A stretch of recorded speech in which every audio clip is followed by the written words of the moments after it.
All right, well, the book of Ruth.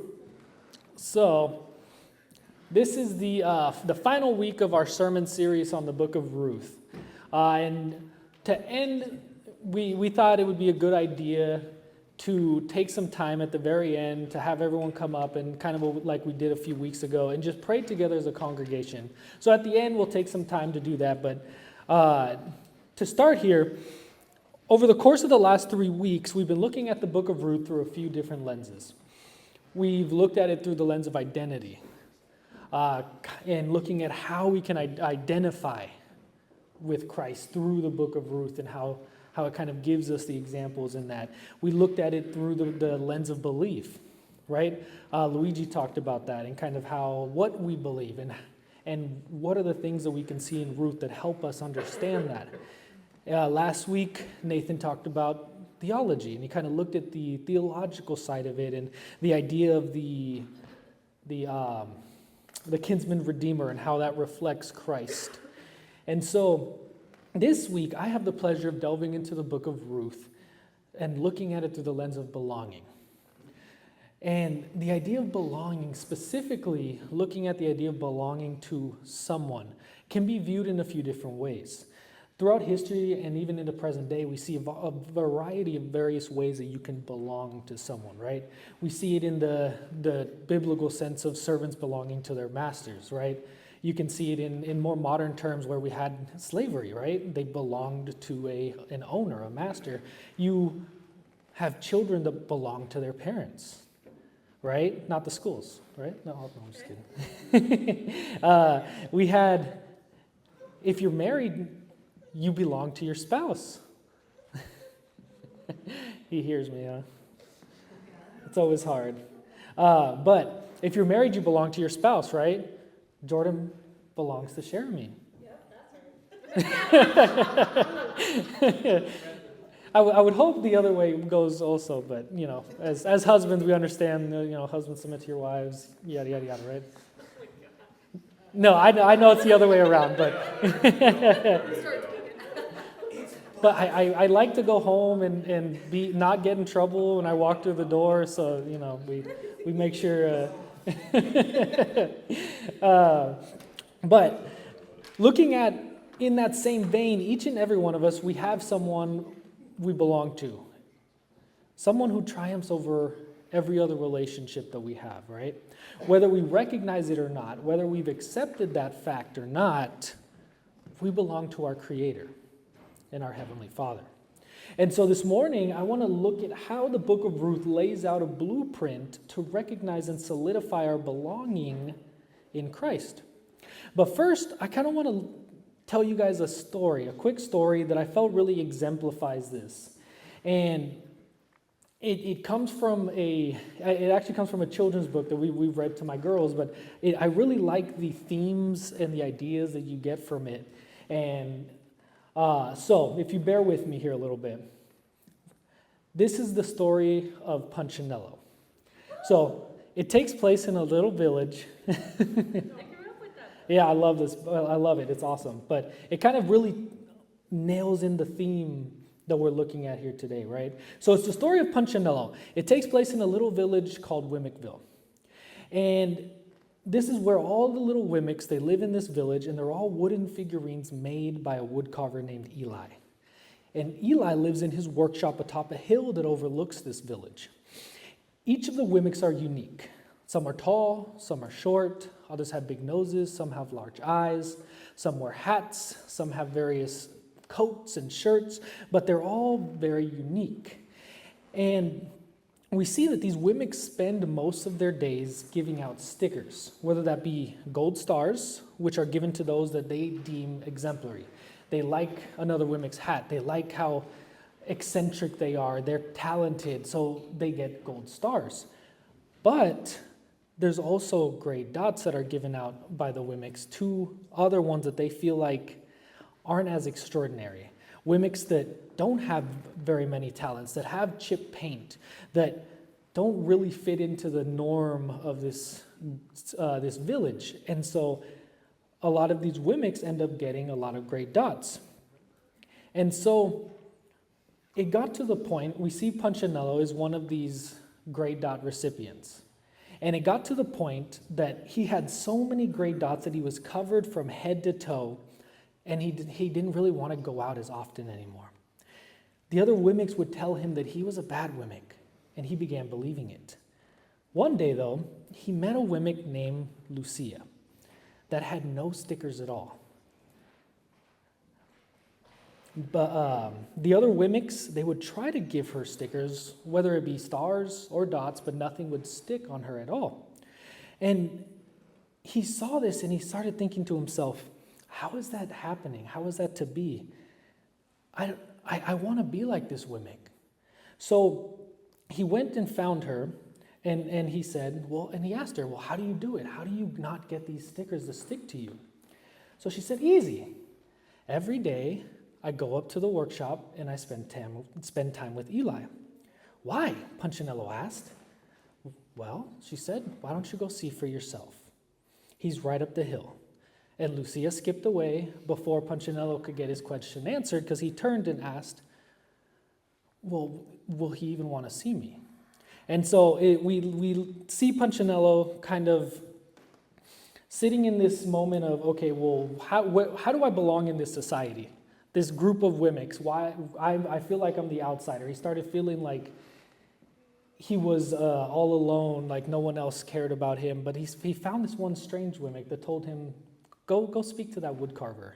And we'll get back to his story at the end, but I kind of want to look at how Ruth helps kind of show us in that same vein where we belong and how we can connect our belonging to Christ.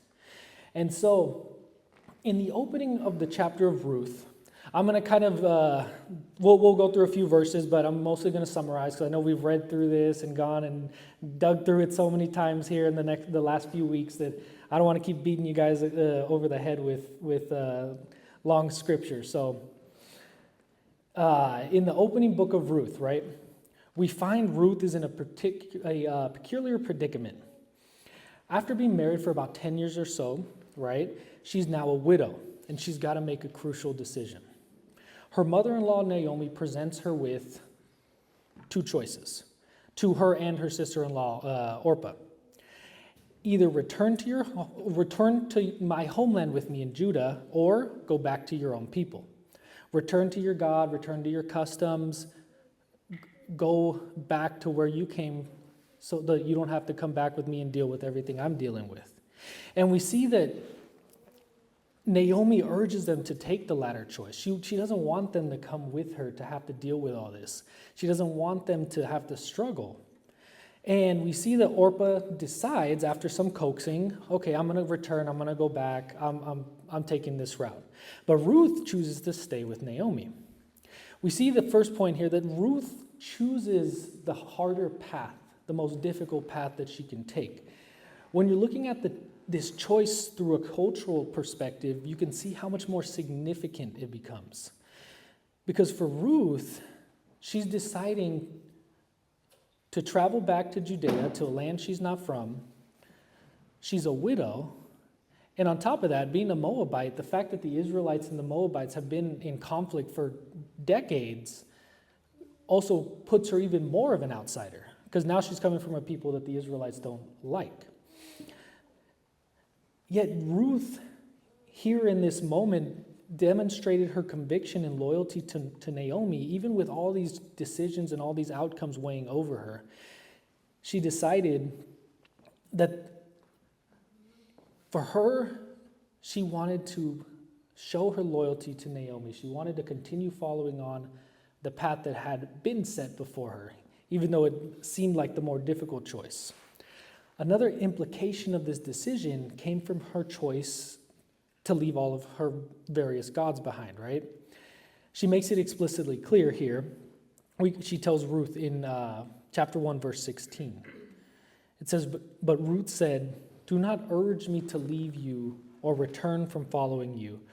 For where you go, I will go, and where you lodge, I will lodge. Your people shall be my people, and your God, my God. We can infer by her determination to stay by Naomi's side that she had experienced or at least witnessed enough of God to make her willing to adopt Naomi's God. She had, whether or not she was fully committed to following God, it doesn't guarantee and tell us, yes, she was a worshiper of God, but we can kind of infer that she had at least witnessed and experienced enough that she was willing to make this change. She was willing to leave the culture that she was from, the comfort of the God she probably grew up with, the environment that she grew up with, to make this changeover. And we even see that she had enough reverence for God that she invoked the holy name of Yahweh in verse 17, where she says, "Thus may Yahweh do to me and more, if anything but death separates you and me." We see that usually only the Israelites that actually followed God would refer to him as Yahweh. More often than not, the people would refer to, oh, your God, or the God of Israel, right? And so, despite everything that logically would have told her, don't make this choice. Make the easier decision. Go with your sister-in-law. Go back to your parents, go back to your household, and you can figure it out from there. You know the people, you know the culture. And we as believers have a similar choice that we got to make on a daily basis. Do we choose between the world, or do we choose between belonging to Christ? And I pray that we all continue to battle with that decision, right? But at the end of the day, as Jesus says in Matthew, right? I believe it's chapter 7. Follow the narrow path. Because it may be harder, but it's the path that he has set out before us. And Naomi's kind of demonstrating to us that even though the easier path was there set out, it would have been much, much easier to follow what her sister-in-law did. Taking this route, obviously we see as we continue reading the book, it led to much more for Ruth and a legacy that she now has than if she would have just taken the easy road. Once Ruth and Naomi, we see as we continue on, arrive back in Bethlehem, Ruth asks to go out and work in a field which is owned by one of Naomi's relatives. So that she may she asks that she can go out and work there, and hopefully that she can find favor in this relative's eyes. And also provide what little grain she's able to collect so that her and Naomi can continue to survive. This was definitely a tall task, especially since she was a foreigner, like I said before, and a widow, all alone, out there vulnerable in the fields. You know, you never know what could happen to them out there. Women didn't really have, unless they had a husband or a father, or they were under the protection of a man, anything could happen to them, right? And so she decides, even though it's going to put her in a position of risk, she's determined to continue following that path that is set out before her. Once again, we see that Ruth is not only willing to make that difficult choice, but she's humbling herself, taking on that. Oh, did we drop some liquid over there?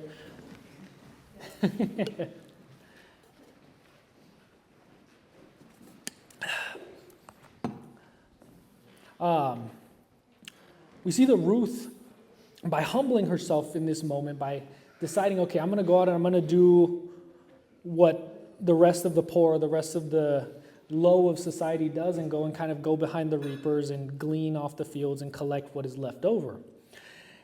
And by doing this, she's able to set herself apart from the rest of the society around her. She's able to without putting herself above everyone else, she puts herself in a light where people can see that, okay, this woman is different. There's something about her that's not the same as everyone else. And because she was focused and determined to care and provide for Naomi, she, like I was saying, she inadvertently showed her character to everyone around her. We see it in chapter 2, verse 5 through 7. And when Boaz learned this firsthand, it says in verse 5, "Then Boaz said to his young man who was in charge of the reapers, 'Whose young woman is this?' And the servant who was in charge of the reapers answered, 'She is the young Moabite woman who came back with Naomi from the country of Moab.'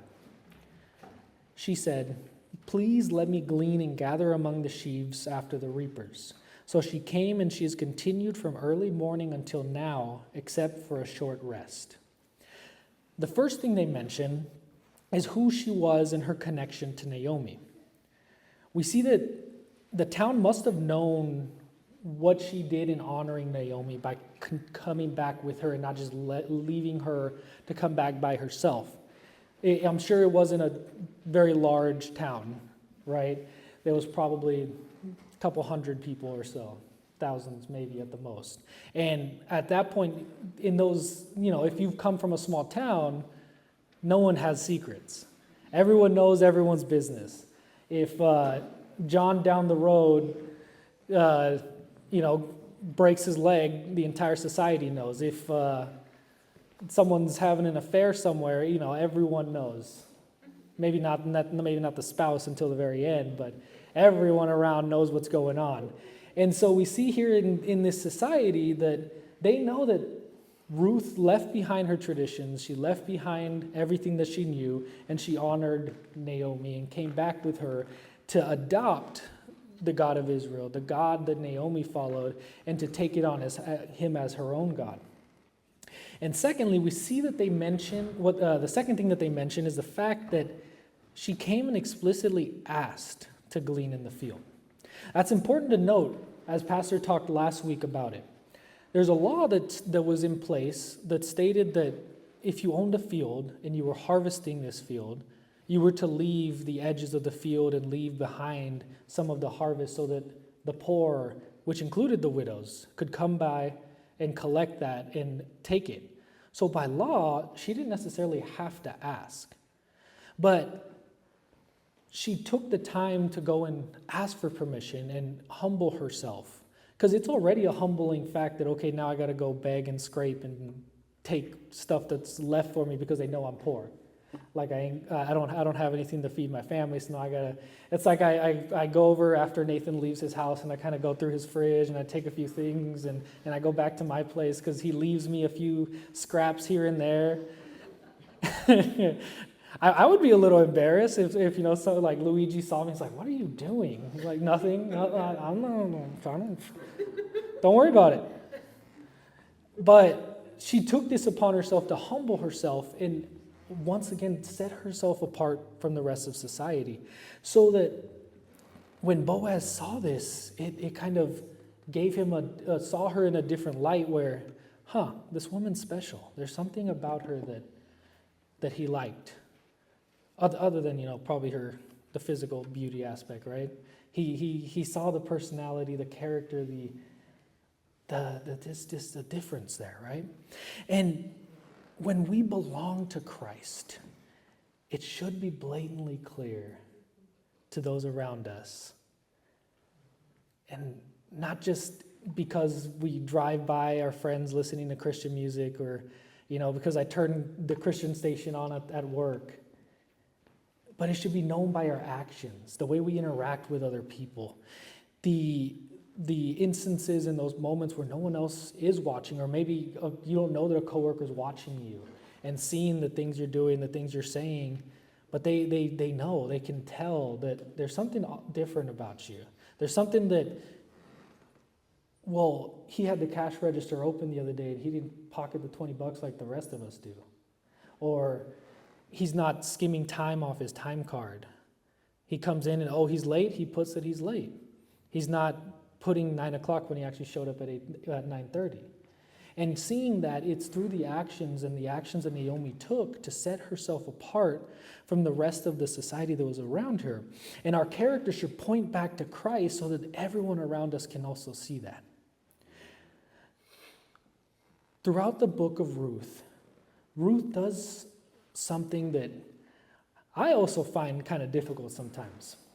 And as I was, reading through it and kind of preparing for today, it's interesting and it almost feels illogical, right? And that Ruth doesn't second guess God's plan. She doesn't talk back. She doesn't ask Naomi, why are you sending me to do this? Or, I don't know if I really want to. immediate, right? She says yes, and she's making these decisions, and she's choosing to do these things, not on a whim, but she's choosing to do this because she's trusting the God's plan. She says yes every step of the way.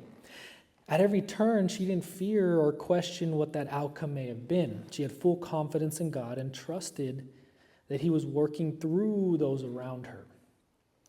Even when, we saw Naomi tried to convince her to leave and take the easy path, she tried pretty hard. She did it's going to be difficult. It's like, please don't come with me. Go back. I have nothing for you. I can't give you more husbands. I'm old. I'm barren. It's not going to happen. And still, she decided not to. And we see that her strong conviction helped her with these difficult decisions. And she obviously trusted what God was going to do for her. We see it when she trusted through humility that she'd find favor in Boaz, right? We see it later as she's gleaning the field. Who knows if Boaz is actually going to accept her? Who knows if, something's not actually going to happen to her out there by herself with no protection, no one watching her and keeping an eye, making sure nothing happens to her.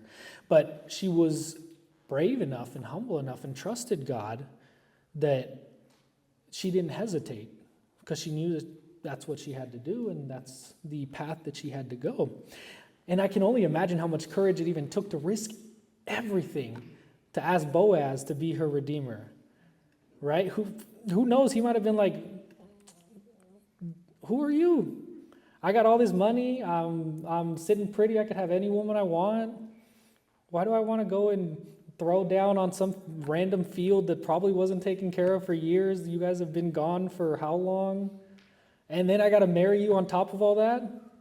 That's what the other Redeemer did, right? We see him all gung-ho about buying this new field, and then as soon as Boaz drops that, hey, you gotta marry this lady too, he disappears, right? He's like, nope, okay, you can have it. I don't want anything to do with that. He missed out because Boaz ended up being part of the lineage of David and Ruth, right? And so Ruth trusted in God. She gave her full devotion over to him. And many times, we want to keep control of every situation. It's difficult. It feels like sometimes we're the ones holding the steering wheel because we think it's going to turn out better if we keep control, if we continue to steer around. But in reality, we're more often than not driving blind. We don't have our cell phone. We don't got a GPS. We didn't print out the MapQuest. You don't have anything, and you're just out there driving blind thinking that you know everything. But more often than not, it's much easier to let go and allow Jesus, the one who actually has the direction, the one who actually can take you where you need to go, to take control of the steering wheel, regardless of the difficulty of the path. And so, to kind of rein it all in here, I want to kind of look at our 3 points. The book of Ruth, there's a whole bunch of different things you can get from it. You can see a whole bunch of different topics, a whole bunch of different ideas, but looking at it from a belonging perspective, we want to understand how to belong to Christ, right? We break it down in choosing the harder path. Take the time to move past that barrier that's keeping you from making those decisions that are scary, those decisions that you think, well, I'm jumping off a cliff here.